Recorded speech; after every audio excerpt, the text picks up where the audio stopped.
All right, this week's lesson is about color concepts, which is more about your color modes. We've been turning our RGB projects into CMYK, which is the print, and RGB is anything on a screen. That means your telephone, your smartphone, your video cams, any kind of TVs, monitors, whatever, anything that has light shining through that you look and view on a screen, anything with a screen, that's RGB. Anything you go to print, that's going to be CMYK. All right, so there's some terms we should know. If we're going to be designers, we need to understand these terms. We need to understand them fully to be efficient and work with Photoshop and also with printers. And again, if you're just building websites and never going to do a business card for anybody, letterhead for anybody, a package, a brochure, a flyer, fine. No problem. You don't have to worry about this. It'll never, but let's be real. It's going to occur. Somebody's going to want these things from you. They're going to find out you're a designer, and of course they always want it for free. And they're the worst customers. They have revisions, and of course they're getting it for free. Why not? So, all right. Yeah, I always say with a friend or family member, when I do something for free, it always comes back with an eraser. They want to erase everything practically and start from scratch again. They're just never satisfied. All right, enough said about that. So our first term, we're going to be looking at HSB. And over here, if we're in Photoshop and we open this, we will see that we get this color picker, our foreground colors, because I clicked on it.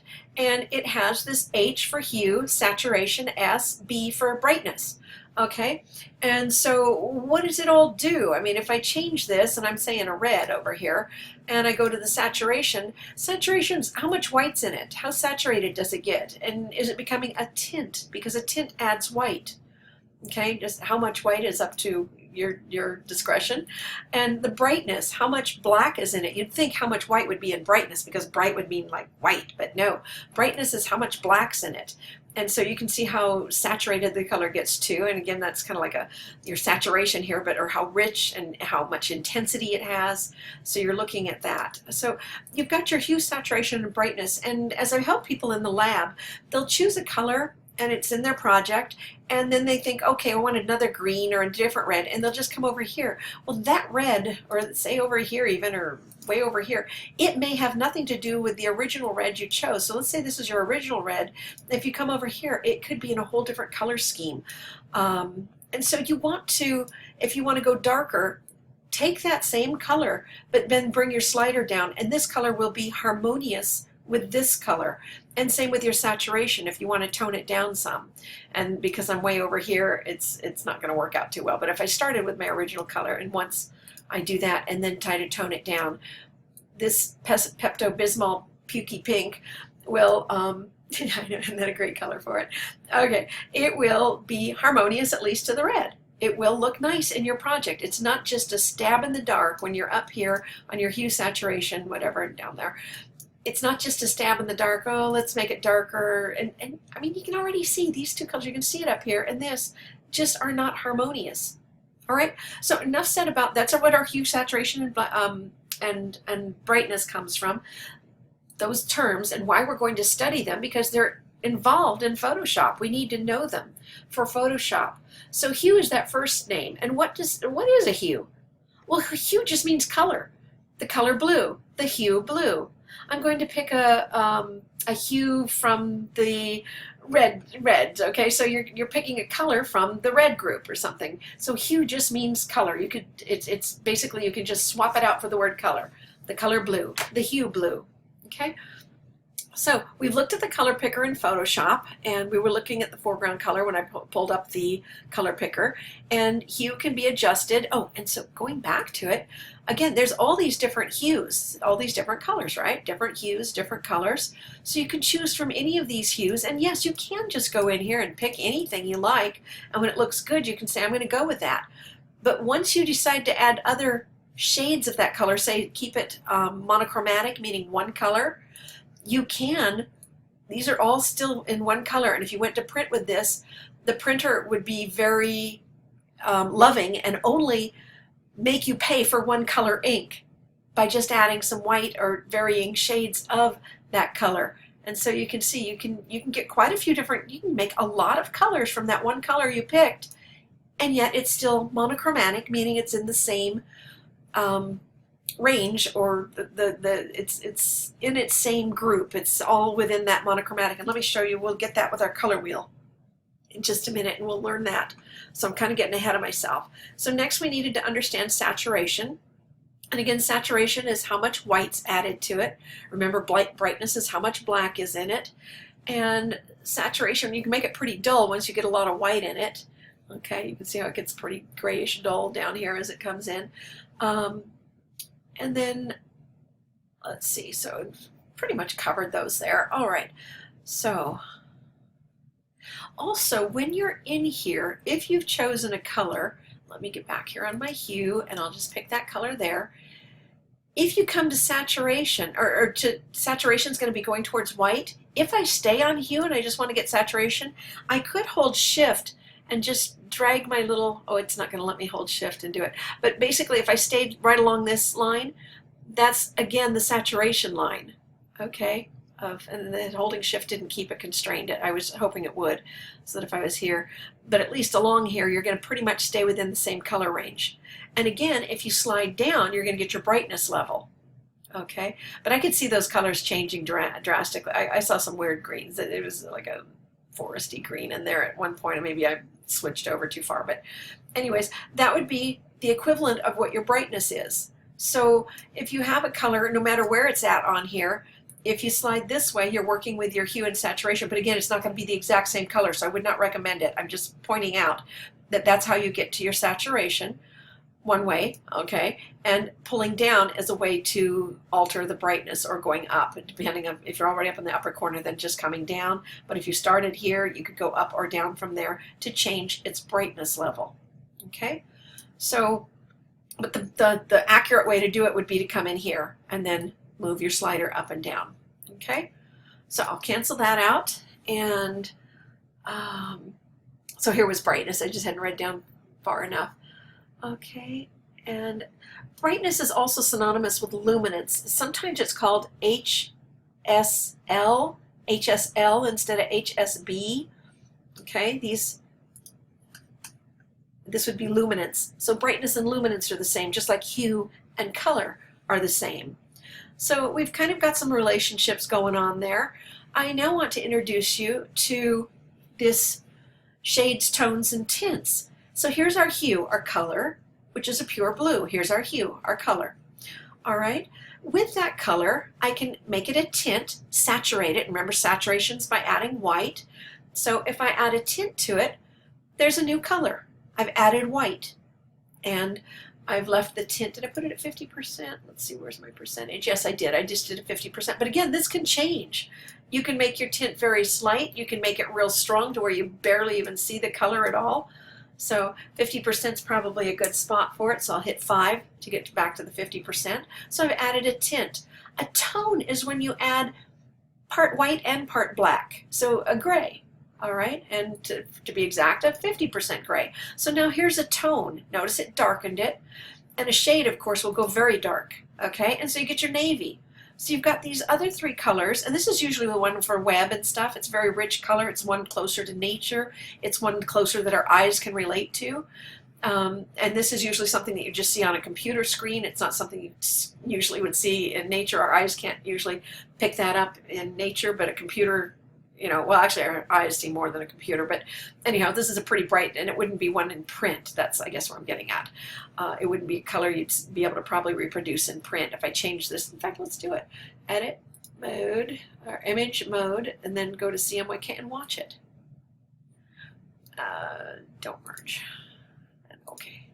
Oh, dull. Oh my gosh. See, that's the best a printer could do. They're saying if you went to go print this here to demonstrate this for your students, in other words, if they're printed in a book, it would be very hard for a student to understand that that's a navy and not a black.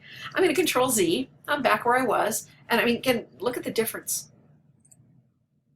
Okay, CMYK and RGB.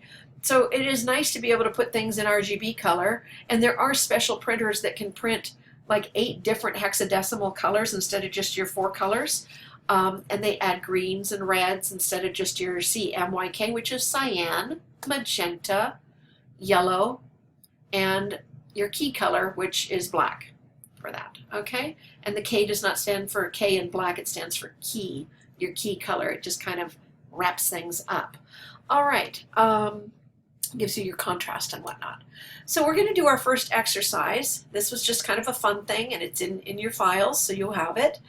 And I will go over to Color Wheel Start. For the very first thing I need to do is save this as something else, or I'm going to overwrite my original. So Color Wheel, and I'll get rid of Start and put Beck. And I missed a C in there. There we go. And I'll save it to desktop for right now. Okay, I could put it in my Dehesa Charter folder if I wanted. I'd saved a nice little, my work folder for it. But I'm just going to put it on desktop for right now because I work faster when it's on desktop. Trying to save to a thumb drive slows you down a little, although you do have to remember then at the end to put it on the thumb drive if you're in the Dehesa class. All right, otherwise you just have to remember to upload it to the Blackboard site. Okay, so here it is. We've opened it up and it says duplicate the layer, very first thing. So that's a command or Control J. So I'm going to I have to be on the project and on the layer, Control J. And then it says I'm going to Control T, transform it. And then I will transform it at how many 60 degrees in the first time? 60 for the rotation. So here's the little right here. Now I could drag and I could watch that little DC at 3.1, 3 until I got to the 60. But I'm going to stop there and I'm going to come up here on this ramp and I'm going to type 60 and then I'm going to hit enter. Okay, and I'm going to hit enter again. The first the enter entered the 60, the second enter committed to the rotation. So you can see it's rotated, okay, by 60 degrees. I now need to change its blend mode, okay, for the top one to lighten, and I know that is Alt-Shift-H. So, Alt-Shift-G, lighten, yeah, lighten, okay, and so now it looks like this. I'm getting some more colors. I'm going to merge those with a Control-E or a Command-E. Notice they merge down together, and I'll Control-Z that. You can also say merge down or merge the visible, but I don't want to merge all visible because, well, the black, it would do just right because the background is not lit up. So I can just say merge down or merge visible and it'll go down.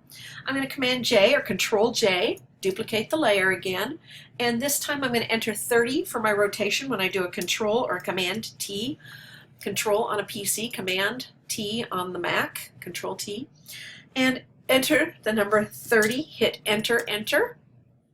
And this time I want to change its opacity to 50%. So I'm going to hit the letter 5, the number 5, not the letter, the number 5. Command or Control E to merge it down. All right. And I'm starting to get a color wheel, right? I've got all the hues here, all the colors, but I don't have, what I want to do is I want to get the shades, the tints, and put a whole bunch on there of varying levels of 10 degrees. So down here we have our tints, and here we have our tones, adding gray, and up here we have our shades, okay? So we'll have a real true color wheel when we're done here. All right, so at this point now, I've got all the layers I need, but I need to double click on the layer. We're not clicking on the icon and you're not clicking on the name RGB. Over here, you're just clicking anywhere in this area, and for those of you at Dehesa, it'll be blue because you're still in CS6. So for the rest of you, it should be kind of a grayish black. 2 clicks opens up your picker, and we're going to do a gradient overlay. So remember to click on the word or somewhere near the word, but not in the box. The box will not get you the options. Let me escape that and show you that one more time. 2 clicks, and right here I clicked on the word. Notice I still have blending options, but I don't have, oops, and it shows color overlay. So if I do gradient overlay, the proper one, notice I'm still on blending options, but if I click on the word, I will get the gradient overlay options. And from there, I want to go ahead and open up the gradient ramp by double-clicking on the ramp, or even giving it one click will do it. Open the ramp, and then from this little gear over here, next to the word OK, you're going to click on the gear, and you're going to go down to Special Effects. Go ahead and click on Special Effects, and I want to I guess I want to append it because we might use this again and then it will be all messed up. So appending means add to the list. Saying okay means replace what's there and get rid of everything except for this special effects list. And I want you to have the other things there too next time you open it. So I'm going to say append. It's a little harder to find if I do append, but once we append it, okay, it will be in here, and I believe it's this one here. Yep, gray value strips, okay? And of course it goes from white to medium grays to, our light grays to medium grays to dark grays and all the way into black. So this is our value strip, so we're going to choose it. And well, it's going in a linear fashion. We need it to go in a radial fashion, so I can say okay to this here. Yeah, okay. I can say okay to it, and then I want to say to choose radial. So now it's going around in a circle, but I don't want my darks in the middle. I want to reverse that. So the whites are in the middle, the darks are on the outside, and the pure black is on the very outside, the pure white's on the very inside. And before I say okay, I want to change its blend mode to hard light. Remember last week we did blend modes, and that's going to change how it interacts. So hard light right here. I'm going to click on it, and isn't that cool? There is my color wheel. You'll want to hit Control S or Command S to save that, and that's your first one, and it's got your name on it. Okay. What I did with some of the students was I just made the black a little narrower, but I'm going to leave it like this. We're done with this one. And so monochromatic colors are all of the colors that are within the hue. Okay, so all of these are monochromatic. All of these pinks are monochromatic. These kind of pinkish orangishes are monochromatic. The reds are monochromatic. Everything here in the oranges. So meaning I could make an entire image using just this and only pay for the color of orange, the shade that I chose. Or, I shouldn't say shade because that means the dark color, but they also use shade to mean all of the shades, the possible combinations of orange. It would include all of those combinations of orange, all these tints and tones and shades for this color here. Okay, so that's our color wheel. I should also mention complementary colors are those that are opposite. So we have kind of this red, bluish, and usually kind of red-green are considered purple and usually orange. So I may not have done my color wheel exactly perfect because usually the opposites, they're on opposite sides of the color wheel. And so I think because of the way I built the color wheel, it's not perfect because red and green are opposites, and very hard to read stuff if you put red type on a green background or whatever. So okay, and then your analogous colors, your analogous are adjacent to each other on the color wheel. So these three would be analogous. These three would be analogous. Your triad is basically you'd go red and then this blue and this one. So it looks like 3 fan handles coming out, and that would be your triad of colors. And then 3 points of a triangle if I were to draw a triangle. Okay?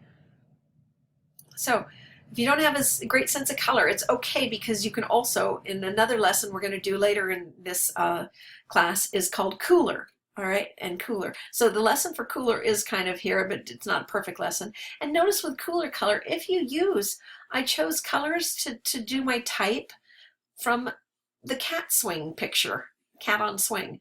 And that's my big old wild roaming cat. He's an outdoor cat, and he's a dreamer. He likes to be outdoors. And what I did is I sampled the colors in Cooler. I put this picture in Cooler, which is a website that helps you from Adobe. They bought out Cooler, and it's now called Adobe Color. I should call it Adobe Color, but it's still Cooler to me because it makes cool colors.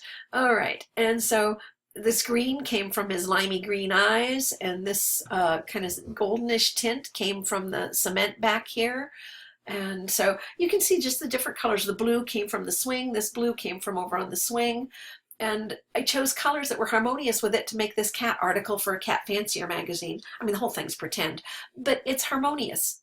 I didn't just choose like a red here and a purple over here and just wild colors. I could have also picked from the color changing leaves that was in the fall.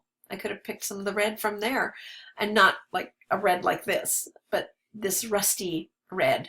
so that it would be harmonious. And again, that's what Cooler's about. So that's included in there. Over here, again, you can see, here's the triad of colors. See how they go around? And here's the monochromatic, meaning all one color. And here's the analogous, 3 in a row. And there's the split complementary, and complementary are across from each other. And then a tree sheet, whatever. I got a phone ringing. I'll be right back. All right, so the phone ringing, I'm back again. So on here, you can see here's your RGB, and we're going to make this color mode thing, and then we'll change it to CMYK. It will not change to squares. It'll still be circles, but it'll change to cyan, the yellow, the magenta, and then it'll go black in the middle instead of the white. And the overlappings will be then the R and the G and the B. See how we've got the red, the green, and the blue. Oh, for those who didn't know, RGB, red, green, blue.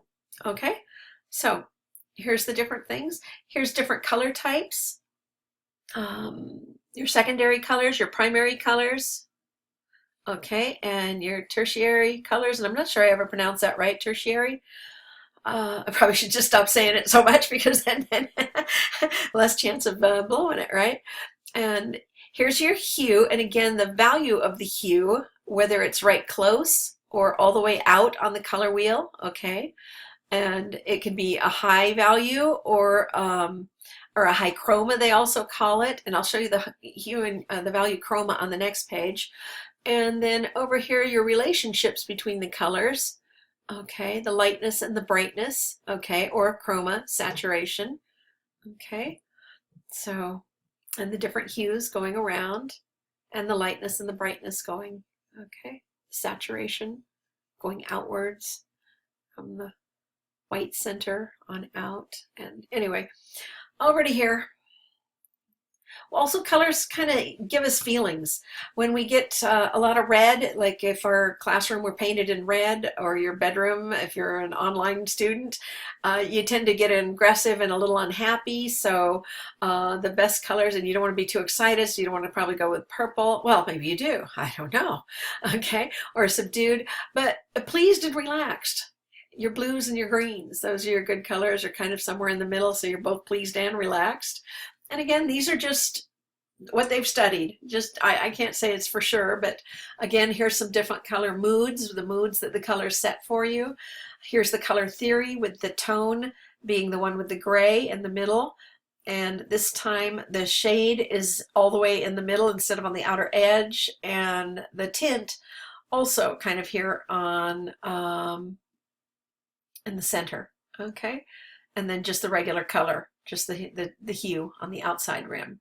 So the hue, the tone, the shade, and the tint. Okay, here's the chroma I was talking about, whether it's strong or weak. Is it all kind of washed out in white, or is it really strong and comes in with a kind of the gray blue here, your grays?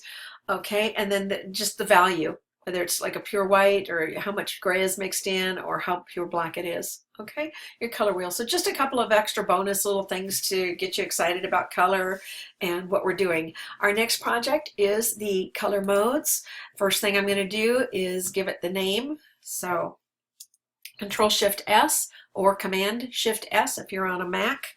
And I will go ahead and do, whoops, Control-Z, and I'll just go to the end and color modes back, Joycey.